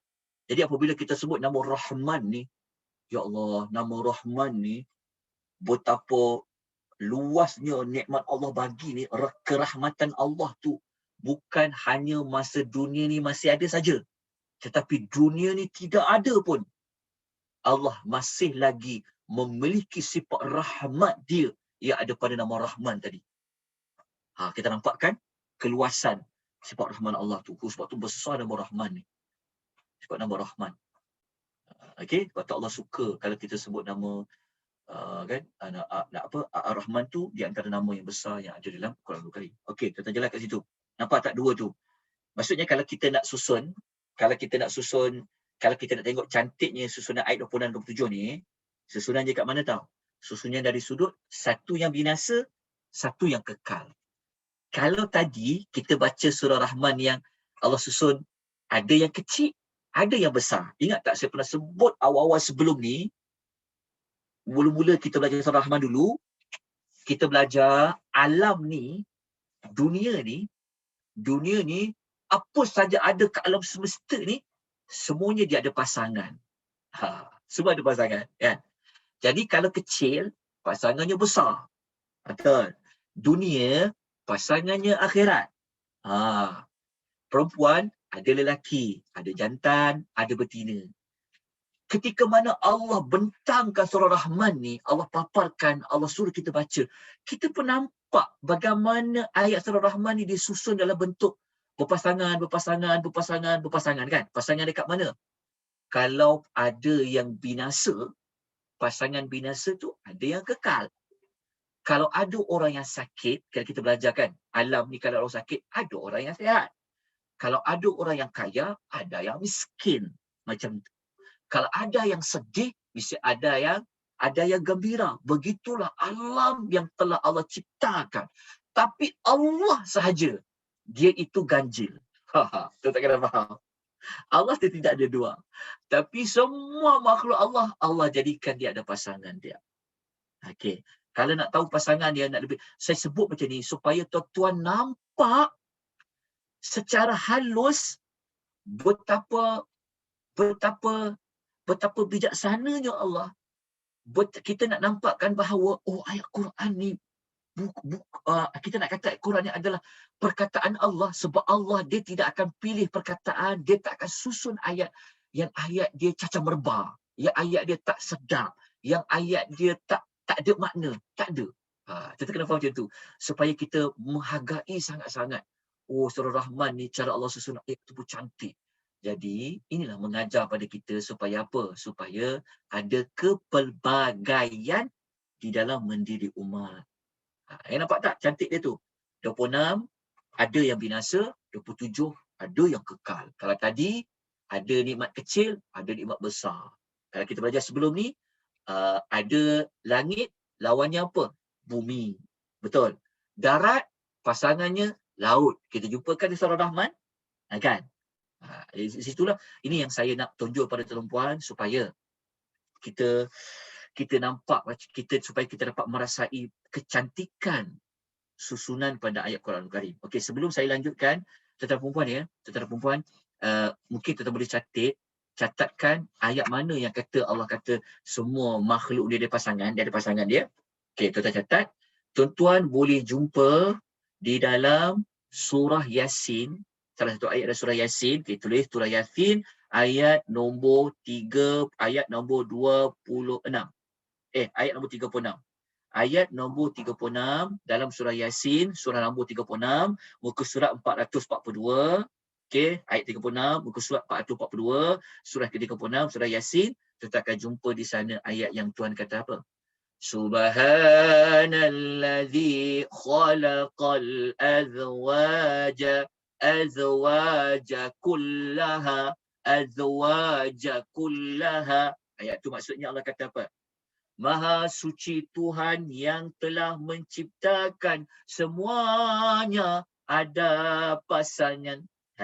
Tengok Allah kata maha hebatnya Allah ni, Allah Ta'ala ciptakan semuanya ada pasangan. Lepas tu Allah sebut contoh. Makhluk Allah yang ada pasangan, Allah sebut contoh di antaranya. Allah kata mimma tumbitul ardu, daripada apa yang ditumbuhkan. Maksudnya ada tumbuhan pasangan. Siapa lagi kata Allah? Apa lagi kata Allah? Wa min anfusihim, dekat diri korang tu pun kata Allah ada pasangannya. Lepas tu Allah kata kat hujung tu, Allah kata wa mimma la ya'lamun, dan ada pasangan yang korang tak tahu. Semua tu ada pasangannya. Betul kalau kita tengok pokok kan, ada pokok jantan, ada pokok betina. Kan kita tengok haiwan, ada jantan, ada betina. Kenapa? Kerana sunnatullah, Allah telah tetapkan semua makhluk ini dia ada pasangan. Ada yang kita tak tahu, tapi pasti dia ada pasangan. Jadi kalau kita belajar dalam surah Rahman, cara Allah susun ayat itu pun Allah menyebutkan tentang dia ada pasangan dia. Kan? Dunia, pasangannya apa? Pasangannya adalah akhirat. Syurga, pasangannya apa? Pasangannya adalah neraka. Binasa, pasangannya apa? Kekal. Okey, saya sebut ni supaya kita nak belajar lagi Quran, kita nak gali lagi ayat Quran, kita nak perhatikan penggunaan perkataan, penggunaan ayat, susunan ayat supaya kita lebih beriman, tambah-tambah keyakinan. Kalau keyakinan kita sekarang dah 100%, kita nak naik lagi sampai ratus-ratus, nak percaya bahawa Quran ni adalah kalam Allah. Dia bukan ayat orang biasa buat. Dia adalah daripada kalam Allah. Okey, jom. Kita pergi kepada ayat dia. Okey, tuan-tuan puan, saya tunjukkan dia punya nota dalam ni. Okey. Kita tengok pada ayat nombor 26 dan 27 terlebih dahulu. Okey. Dalam nota, saya telah letakkan pembahagian kandungan. Cuba kita tengok pembahagian kandungan kan. Dia ada kandungan 1, nampak tak? Dekat yang tanda besar. Sebelum ayat 26 tu, nampak tak? Kandungan 3 tu. Kandungan 3. Kandungan 3 ni, dia macam ni. Kalau tuan-tuan baca surah Rahman, kalau tuan-tuan nak tahu macam, okey, ni topik apa, ni topik apa, ayat sini ke ayat sini, cerita pasal apa, saya telah bahagikan, bukan saya yang bahagikan, saya menukilkan para ulama tafsir, ada yang telah bahagikan dia punya cerita dia. Maksudnya, kalau kita tengok dalam nota, sebelum kita akan tengok kalau macam dekat ayat 26-27 tu, di atas tu kita akan jumpa tajuk besar dia kandungan 3. Kandungan 3 tu maksudnya ada topik yang dia pembahagian topik yang besar. Okay, kandungan 3 ni dia dah mula cerita tentang kefanaan nikmat-nikmat, kefanaan alam seluruhnya. Maksudnya dia kata nikmat tu akan hilang, nikmat tu akan binasa, alam ni akan binasa. Lepas tu pergi kepada tajuk keabadian dan kekekalan Allah Subhanahu wa taala. Okey. Dan kalau kita sempat buka nota tengok satu persatu tu, okey, kalau orang tanya, okey, bagai nombor 1 kat mana? Kandungan 1 kat mana kau tanya kandungan 1? Okey. Kandungan 1 ada pada muka surat nombor 5. Sebab tu kena tengok dia nota tu. Cuma minta maaf lah pasal nota ni dia bentuk hitam putih. Kita tak perasan. Okey. Kalau tengok kandungan 1, dia ada pada ayat 2 sampai 13. Kandungan 1 tu cerita pasal apa? Nanti buka muka surat nombor 5. Kalau kita tengok ayat nombor 14, ayat nombor 14, kita akan jumpa kandungan 2. Kandungan 2. Contoh kan? Saya tunjuk contoh supaya kita pandai nak baca nota tu. Sebab tu nota ni kadang-kadang kena belajar baru faham. Sebab nota ni untuk kita belajar. Jadi saya senang saya boleh terang. Tapi kalau nak baca saja tak ikut kelas ni, saya takut tak faham. Apa kandungan-kandungan ni? Kita tengok Tengok muka surat nombor 16. Saya tunjukkan dulu. Kandungan 2. Nampak tak kandungan 2? Muka surat nombor 16 tu. Kandungan 2 ni maksudnya pembahagian tajuk-tajuk dalam surah Rahman tu. Kandungan 2, dia duduk pada ayat 14 dan 15. Perincian tentang beberapa nikmat sebelum ni. Maksud dia, kalau sebelum ni ayat cerita umum saja. Nikmat. Tapi masuk pada bahagian 2, Allah memperincikan. Okey, jelas kat situ? Lepas tu dah kita pergi kandungan 3. Kandungan 3 yang kita nak belajar ni sekarang ni, ayat yang masuk kepada cerita tentang alam ni dah nak binasa dah. Kita nak pergi kepada alam yang kekal. Okey. Alam yang kekal. Jelas tuan-tuan dapat ya? Faham kat situ? Okey. Jadi kita pergi kepada ayat 26, 27, ayat 26, 27, muka surat. Muka surat berapa tadi kita sebut tadi? Muka surat nombor 22. Okey. Kalau kita baca ayat 27, ayat 26, Allah Taala kata, Auzubillahi minasyaitanir rajim. Allah Taala berfirman, "Kullu man 'alaiha fan." Segala, kullu semua, segala, setiap. Man ni adalah Siapa-siapa pun makhluk yang ada kat bumi. Yang ada kat dunia ni. Kullu man. Man ni maksudnya sesiapa. Man ni dia merujuk kepada apa saja makhluk yang ada kat muka bumi ni. Kalau kita baca ayat sebelum ni, apa makhluk yang ada masa dunia masih ada? Matahari masih ada elok. Bulan, betul tak? Pokok kurma, pohon-pohon yang kita baca sebelum ni kan? Okey. Laut-lautan. Kita baca tadi kan? Ingat tak? Okey. Ayat nombor 26 ni, dia menceritakan tentang nikmat-nikmat sebelum ni, semua akan binasa.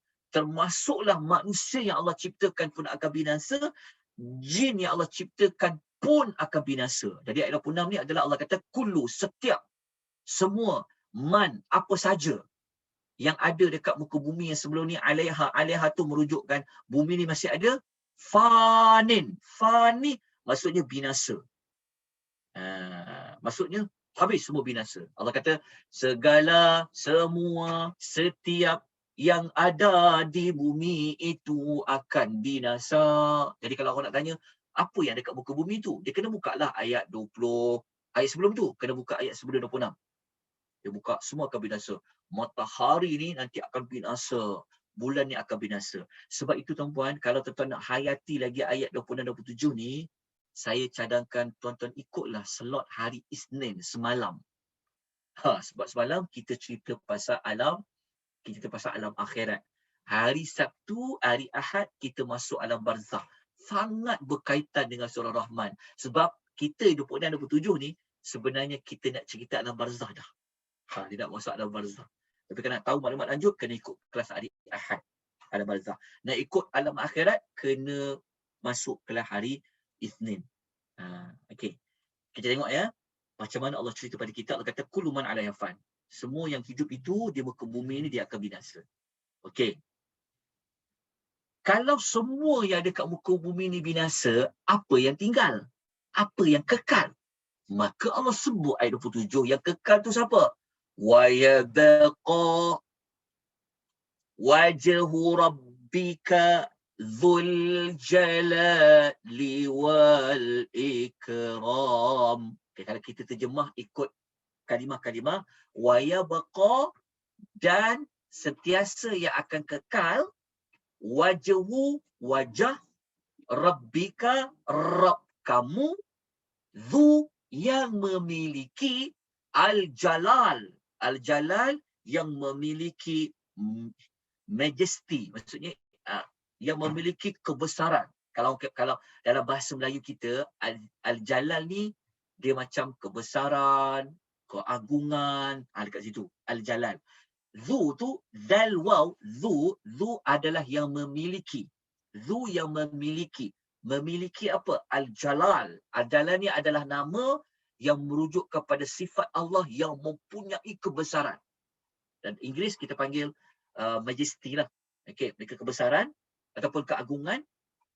Bukan hanya kebesaran, keagungan saja. Allah tu memiliki juga sifat apa?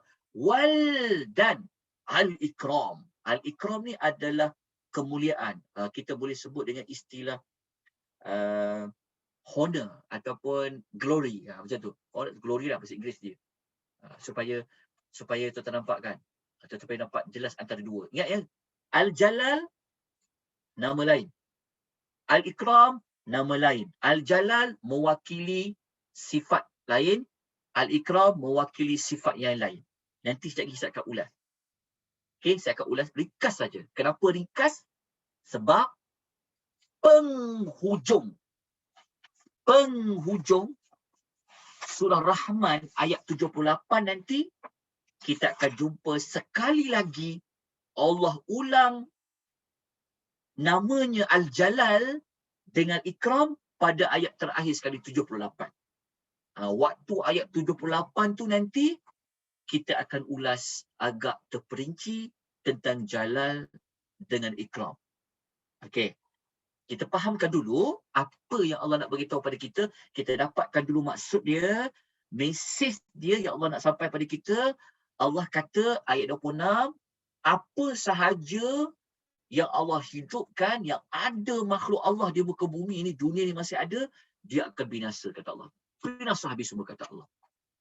Lepas tu Allah kata yang takkan binasa sampai bila-bila, wa yabqa tu kekal, adalah wajah Allah. Okey, wajah Allah ni kalau dalam untuk pemahaman kita orang awam, dia merujuk kepada zat Allah lah. Merujuk kepada zat Allah. Sebab orang ni kalau nak kenal kita, kalau nak kenal sesuatu orang akan tengok pada wajah kan. Jadi kalau kita kan tengok wajah, oh kenal orangnya kan. Kan? Sebab tu kadang-kadang kenapa kita nak orang tengok pasport lepas tu tengok muka kita. Orang tak tengok badan, tengok muka kan. Oi, tengok gambar lain ni. Maksudnya kalau kita nak kenal orang kan, kita nak kenal orang, sebab tu disebut dengan nama wajah. Dia sebut istilah wajah. Okey. Jadi wajah ni untuk kita faham orang awam, kita faham maksudnya zat Allah Taala. Jadi Allah bagi tahu ia akan kekal, takkan binasa sampai bila-bila kan, adalah zat Allah, wajah Tuhan kamu merujuk kepada zat Allah Taala, yang Allah itu yang kekal tadi tu, dia itu memiliki al-jalal. Al-jalal ni kebesaran, keagungan, dan yang kekal sampai bila-bila itu adalah al-ikram, iaitu yang memiliki kemuliaan. Nanti kita akan ulas sedikit selepas ini. Okey. Ulasan kita fahamlah. Ibnu Katsir ulas ayat ini seperti kita ulas tadi. Sama kita boleh baca Ibnu Katsir kata apa. Okey. Cuma lepas dua ayat ni Allah Taala suruh kita bersyukur. Lepas ayat ni Allah Taala suruh kita bersyukur. Maksudnya Allah suruh kita bersyukur sebab dunia ni akan binasa. Allah suruh kita bersyukur walaupun dunia ni binasa. Pemberi nikmat itu, pencipta dunia itu, dia akan kekal, dia akan binasa. Tetap faham tak macam mana nak feelkan, nak hayati ayat nombor 28 ni? Macam mana saya nak terangkan? Maksudnya macam ni. Ayat 28, Allah suruh kita bersyukur. Kan? Kalau kita kaitkan ayat 26 dengan 27, ayat 28, Allah suruh kita bersyukur, berterima kasih kepada dia sebab dunia ni akan binasa. Lepas tu Allah kata, Allah suruh kita bersyukur walaupun dunia itu binasa, pencipta dunia itu, yang wujudkan dunia, yang ada segala nikmat dalam dunia itu, dia tak akan binasa. Jadi Allah kata bersyukurlah. Kita tak nampak tak macam mana nak buat connection, macam mana nak hubung kaitkan bersyukur ayat 28 ni dengan nikmat dunia akan binasa, dengan nikmat walaupun dunia binasa tetapi yang memberi nikmat kepada dunia itu dia tidak akan binasa. Dia tak nampak tak link kat situ? Dia tak nampak tak dia punya kaitan dia? Okey. Untuk lebih faham lagi tuan-tuan untuk lebih faham lagi kan. Mungkin ada orang dia rasa macam, mungkin ada yang tertanya-tanya kan. Mungkin ada rasa macam dia tak lega lagi. Kenapa dunia dibinasa jadi nikmat? Kan? Kalau kita ambil 26 kan. Kenapa dunia dibinasa jadi nikmat? Tuan-tuan, kenapa dunia dibinasa jadi nikmat? Setuju tak? Ke nak dunia ni kekal? Soalannya adalah, kenapa dunia ni dia menjadi nikmat apabila Allah binasakan? Kan semua orang tak nak binasa. Kan semua orang nak hidup lama kat dunia ni. Ke macam mana? Okey. Siapa yang dia belajar alam barzah, dia akan dapat penghayatan dan dia akan bersetuju sangat-sangat. Betul lah. Dunia ni binasa kan merupakan satu nikmat yang besar lagi daripada dunia ni masih ada. Siapa belajar alam barzah nanti dia akan belajar tentang nikmat yang dia tak akan dapat ketika mana dia dekat dunia. Faham tak maksudnya? Sebab, okey, tuan-tuan faham tak maksudnya? Okey, kalau tuan-tuan nak lebih faham, tuan-tuan ikut ke alam barzah tu, ataupun siapa yang dah ada nota alam barzah, dia dah ikut ke alam barzah, nanti boleh baca pada bab yang ke-11. Maksudnya, kalau tak ada nota, tuan-tuan tengok bab yang ke-11, tajuk nota alam barzah tu, tengok tajuk ni'mat dalam kubur.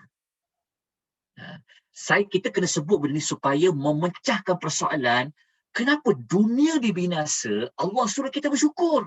Pada nombor 28. Kerana, cuba tengok. Tengok gariskan dekat sini ni. Ni dekat nota muka surat nombor 22 tu, tengok muka surat nombor 22. Kita pun waktu kita berjalan, kita dah sampai. Okay, cuba tengok. Ni dekat nota yang tajuk surat 28 tu, nampak tak? Berkata wabah Zuhaili. Dekat wabah Zuhaili tu tulis dekat situ. Tulis dekat situ, maklumat dekat situ adalah mengapa nikmat, mengapa kita perlu mensyukuri nikmat dunia ni akan binasa. Tulis dekat situ. Tulis dekat nota yang berkata wabah Zuhaili ni, okey, tulis kat situ soalan dia adalah mengapa ataupun apakah hikmah Allah menyuruh kita mensyukuri nikmat dunia ni binasa. Maknanya dunia ni binasa menjadi nikmat. Kenapa? Kenapa dunia ni binasa menjadi nikmat? Kesian kan dekat kita kan, betul tak? Kita berhempah pulas hidup membina istana yang besar ke muka bumi. Tiba-tiba musnah dunia ni. Betul tak? Kan? Kita pernah fikir tak? Betul tak? Kenapa jadi nikmat? Okey, tengok Datuk Wabah kata apa? Wabah kata, Datuk Wabah Zuhaili dan Taksir Al-Munir dia kata, kefanaan dia kata.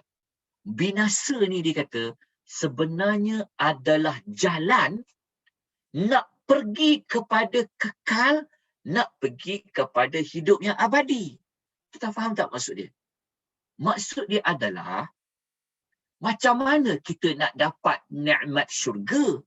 Macam mana kita nak dapat nikmat hari akhirat? Macam mana kita nak dapat nikmat lihat wajah Allah? Macam mana kita nak dapat nikmat merasa nikmat nikmat di alam nak dapat nikmat akhirat tu? Kita kena lalu dulu mati. Maksud dia nak kata kenapa dunia dibinasa menjadi nikmat? Kerana kita takkan boleh pergi mendapat nikmat syurga yang kita akan bincang nanti Tuan Rahman, kan? Nikmat syurga ni hanya kena melalui jalan kita binasa dulu, baru boleh pergi kepada nikmat syurga. Nak faham tak maksud dia? Sebab tu jalan nak pergi syurga tengah-tengahnya kena mati dulu, kena binasa dulu, barulah pergi syurga. Tetap jelas. Sebab tu dalam kuliah hari Isnin kita dah ulas dah tentang lepas mati hidup balik semula di alam akhirat tu. Siapa belajar alam barzah, dia akan dapat jawapan. Betul lah. Memang bersetuju sangat-sangat dengan Allah Taala bahawa kalau nak dapat nikmat yang lebih baik di alam akhirat tu, Allah sudah bagi nikmat di alam kubur. Maksudnya kita tak akan dapat pergi kepada alam akhirat nak menikmati syurga tiap-tiap hari minta syurga tu, kita tak akan dapat nikmat itu, melainkan kita kena melalui dulu kebinasaan. Faham tak? Kita mati, dunia ini hancur, lebur, matahari habis, Allah Ta'ala gulung dia, semua tu, barulah kita boleh pergi kepada nikmat hari akhirat. Sebab tu bermula ayat 26 tu Allah dah bawa kita cerita nikmat yang kekal. Sebab itu kalau kita baca surah Rahman ni, kita tinggalkan ayat yang sebelum ni, kita seolah-olah dunia kita belajar ni, walaupun kita duduk kat dunia, kita bawa diri kita semua berada di alam yang kebinasaan nak pergi ke satu lagi. Terjelas tak maksud dia? Okey. Kita faham ya? Dapat jawapan tu. Sebab nanti kalau orang tanya, sebab kalau ada orang bertanya hikmah, kenapa Allah suruh kita bersyukur dunia ni binasa? Kan, kenapa Allah tak kekalkan saja dunia ni? Kan, sedangkan Allah boleh buat dia kekal. Jawapan dia adalah kerana, kalau tanya dekat dia, kau nak syurga tak? Nak. Okey, syurga kat mana? Syurga kat akhirat lah. Jadi, kalau nak pergi syurga, nikmat dapat syurga, kan, nak pergi akhirat, kena lalu alam apa dulu? Kenalah melalui alam dibinasakan terlebih dahulu. Itu yang ada alam kubur. Lepas tu baru hidup di hari akhirat. Jadi siapa ada nota alam barzah, nanti dia bacalah pada bab yang ke-11 tentang nikmat-nikmat kubur. Siapa baca tentang nikmat-nikmat kubur, dia akan dapat lagi, dia akan dapat meningkatkan lagi keimanan dia.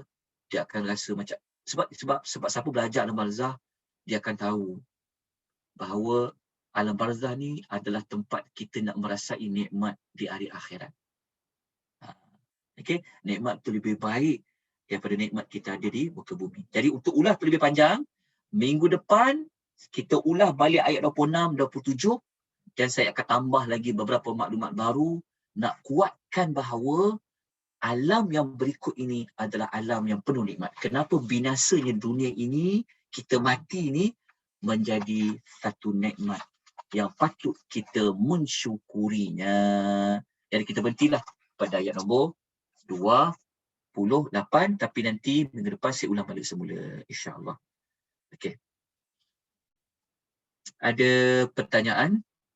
Saya buka soalan. Saya buka soalan pada tuan-tuan dan puan-puan.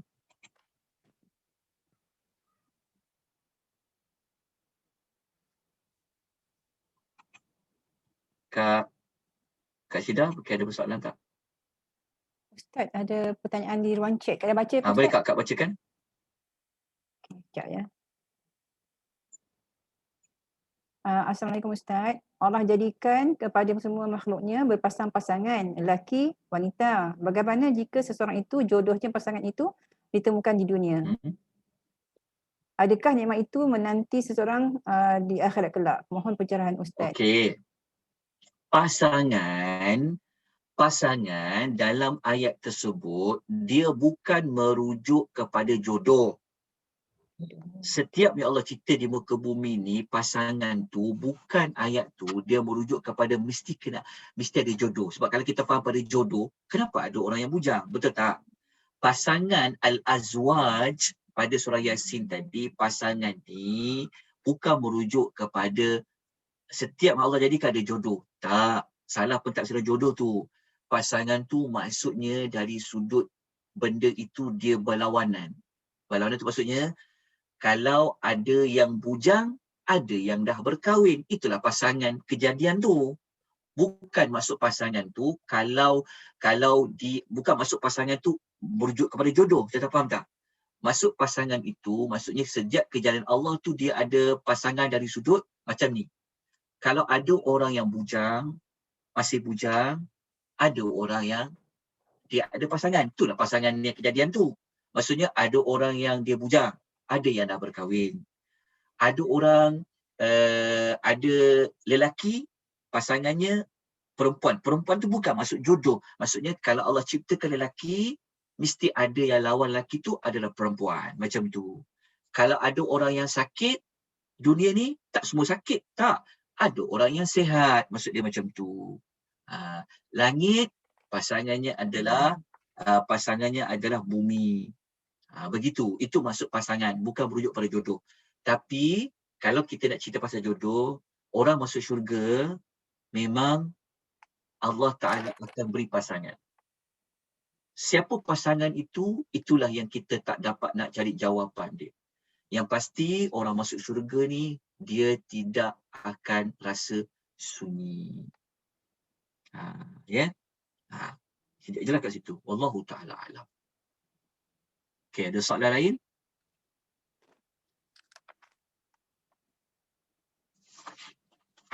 Boleh buka ni kalau ada soalan, boleh tanya.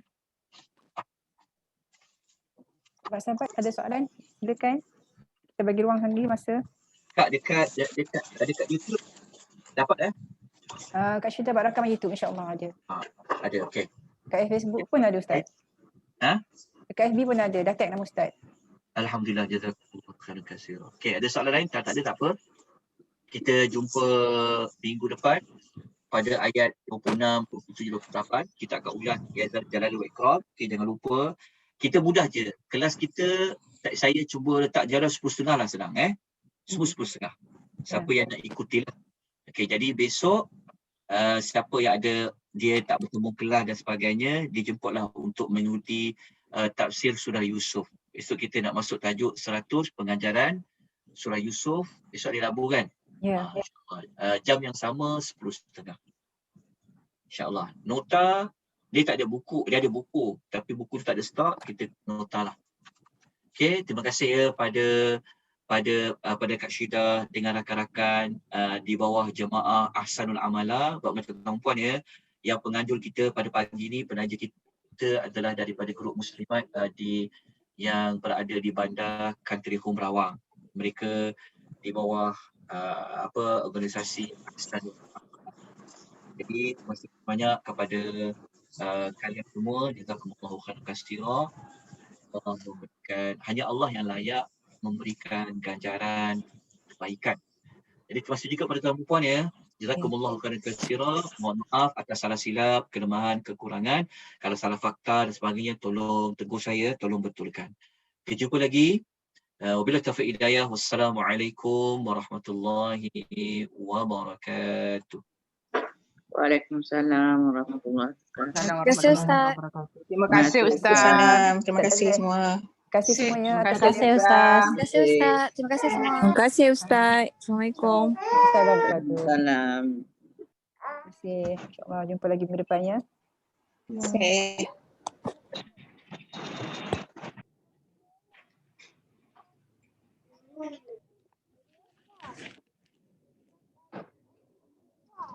Kita akhirkan pagi ini dengan tasbih kafarah dan juga surah wal as ya.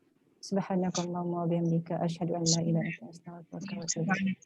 Allah wa bihamdika asyhadu an la ilaha Alladziina amanu wa amilus solihati wa tawassaw bil haqqi wa tawassaw bis sabr.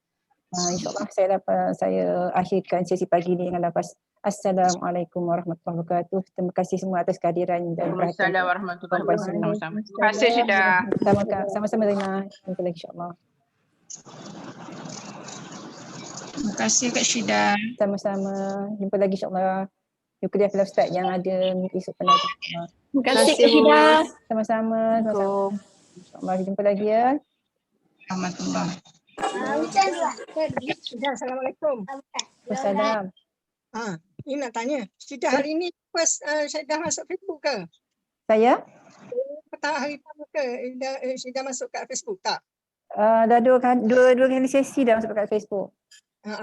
Sebab ni nampak kalau kat Facebook tu kita besar sikit kan screennya. Besar sikit betul. Kalau YouTube dia kecil sikit Bila kan. kita nak rujukkan senang. Betul. Itulah tapi buat internet. Jadi macam ni kan kita dengar kan kadang-kadang kita tak sempat nak ni kan. Sebab kecil sangat screen kan. Ada kat Facebook. Saya Sebab kita pakai saya macam saya lah, saya tak tahu. Orang lain saya pakai telefon. Jadi bila tukar ke Facebook ke komputer tu besarlah sikit. Ya betul. Tu sebab saya senang kita nak buat nota apa semua. Terima kasih banyaklah Syida atas inisiatif. Sama-sama Kak. Cuma lagi sebab tu lah kalau YouTube tu kita terhad sikit dia punya screen tu kan. Kalau Facebook tu dia besar. InsyaAllah. InsyaAllah mana yang saya mampu saya jumpa dengan siapa dengan bantuan. Terima kasih banyak-banyaklah atas usaha yang baik. Ada semuanya kepada Allah, semua usaha kita sama-sama. Kalau tak ada Assalamualaikum. Terima kasih Ustaz. Okey. Assalamualaikum. Okey, jumpa lagi ya insyaAllah ya. Assalamualaikum warahmatullahi wabarakatuh. Waalaikumsalam.